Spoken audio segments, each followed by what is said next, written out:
Is my hair on fleek, gorgeous? Do I look fabulous? What about the eyebrows? You should put Should I get some blush? Should put some curlers in. Yeah, fuck it. Hey guys, and welcome to Ruku and M Explains. I'm Luke Sheen, and this is Me. him. But Yeah, so is it M or M star or M asterisk? Masterisk. I think perhaps for convenience sake, we might just be called Michael at this point in time. Ruku and and Michael. then maybe there can be some kind of evolution towards Fair enough. something involving the M. But Fair enough. It looks good visually. So what this basically is that we started this. Do you want to give a quick history on Ruku and M Explains, or should we just jump into it? I think we should give a bit of history. Well, it can be a quick history because, in fact, it's been very brief so far. Pretty rude. We originally started this just as a bit of a piss take sort of video blog thing for my YouTube channel, and we never really got anywhere with it. So, like, I think we did 2 episodes, one in Barrel, one in Newtown, I think. I think 2 podcasts that count. Count, yeah. Yeah, so I can just remember 2 from memory. Yeah. I remember the one we were down at Bowral. Yeah. And yeah, we made a couple of public incidents. So that's why it Cool. remains in my I memory. actually got recognised from that video. Yeah? No shit. Someone, I was at a cafe in Barrel and someone said, "Oh yeah, you're on YouTube." I'm like, "Yeah." "You did that video with that guy." "Yeah." I think they spat in my drink, man. Yeah? I gotta say, yeah.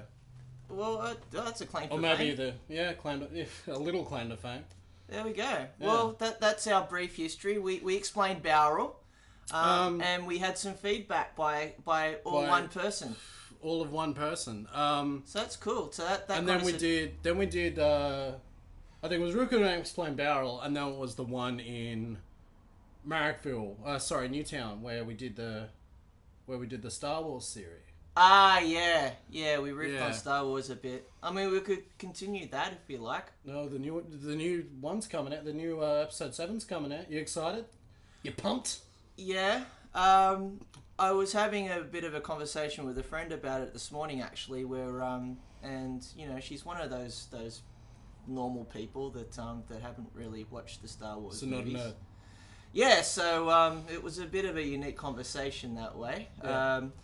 And she wanted to know if it was worth watching this movie without watching the other movies as a precursor. And it actually got me thinking a bit, because I'm trying to work out now if this movie that's coming up this December, if you're uninitiated, that is if you don't know a lightsaber from a gardening fork, if you can just go in and kind of pick it up. A quick tip for those playing at home who are actually in this situation. You can cut someone's arm off with a lightsaber. Gardening fork's a little bit harder. So Challenge accepted. But anyway. So yeah, what I'm just trying to wonder about is whether or not you can watch this upcoming movie without watching the other movies first off, or you really need to rely on those first 6 movies in order to really enjoy it. That's what I'm kind of wondering after my conversation with my pal. I think the prequel trilogy you can kind of give or take. I mean, it's good to have that sort of backstory with Anakin Skywalker and all that stuff, how he becomes Darth Vader. Spoiler alert for someone who is Amish. Or my friend who I was speaking about this morning. No, they won't watch this. Who went Amish. Yeah. I think the prequels you can kind of give or take, unless you want to bother with the machete order or whatever. But I do think you need, at least to watch episode 7, you need to watch the first 3. Yeah. That's my take on it. But then I'm a fucking completist till the bitter end, so, I'm just kind of getting the sense that there's going to be a lot of people going in there and they're going to watch it and they go, who's that old guy with the weird-looking vest? And who's the furry guy that's standing beside him? Yeah. I think it's going to be a case of that. Why is his name Chewie? And why is everyone getting really excited? Is he actually Chewie? Do they eat this fucking motherfucker? Why would they name him after chewing gum? Like, yeah. And then when you're watching the movie, it's like half the audience is suddenly going to squeal with glee, and it's like, well, why are they so excited about an old guy with a weird looking vest and a very furry looking dude standing beside him? Like, what is it with people these days? Kids these days. So that's the kind of stuff that I'm kind of thinking about and very mindful of with the release of this new film.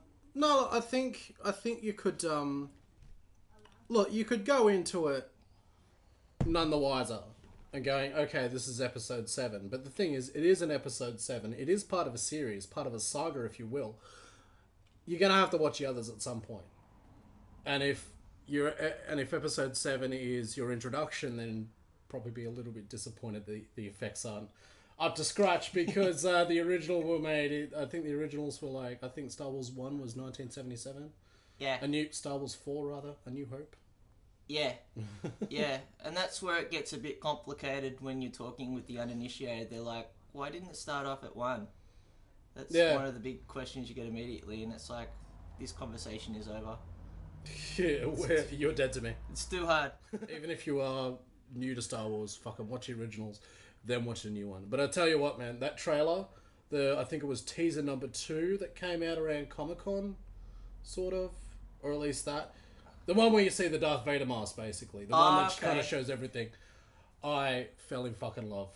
It was like I was watching fucking the trailers for episode 1 again. Yeah. And then I got really disappointed. Because... yeah.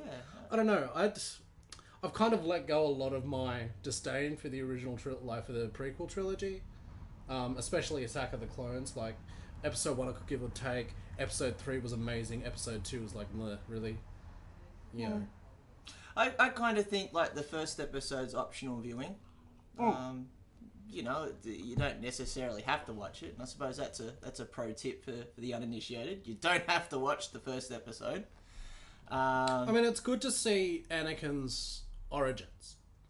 It's good for that. And realizing that Anakin, when he was a younger child, was very wooden and stilted in their delivery.